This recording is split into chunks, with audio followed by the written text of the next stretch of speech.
Hello, this is Andrew Raby with another residential landlord and tenant update.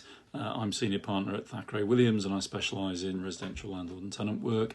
This one just touching on notices being given to tenants, particularly for landlords who just want to bring a tenancy to an end, perhaps to sell their property.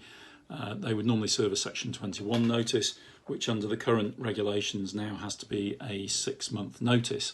So it's absolutely key that you get that notice right in case you have to issue possession proceedings to evict your tenant relying on that notice, because 6 months will be a long time to wait to then find out that the notice is defective in some way. So the key things to remember is the notice must be for a minimum period of 6 months.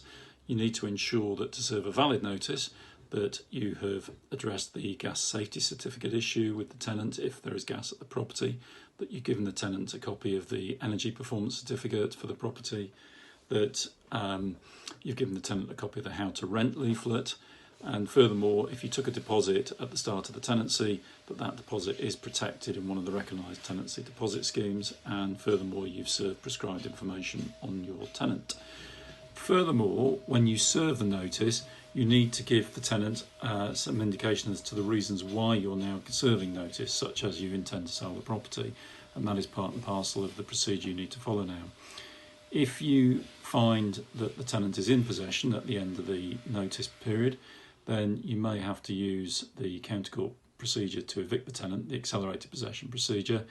If that becomes necessary, then you will need to file with your claim form a notice giving the court information as to what you as landlord know about the impact of the coronavirus on your tenant and their dependents, if there is any impact.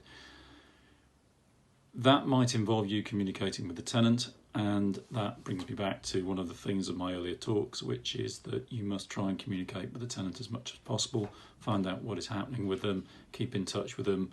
It's always a good way of avoiding possible problems with the tenant, and it's good practice to keep in touch with the tenant if you can. I hope you found this useful. If you have any questions or want to talk to me, then please do contact me. My email address is andrew.raby@ThackerayWilliams LLP, and my direct line telephone number is 01732 496 450. I hope you found this useful. Thank you.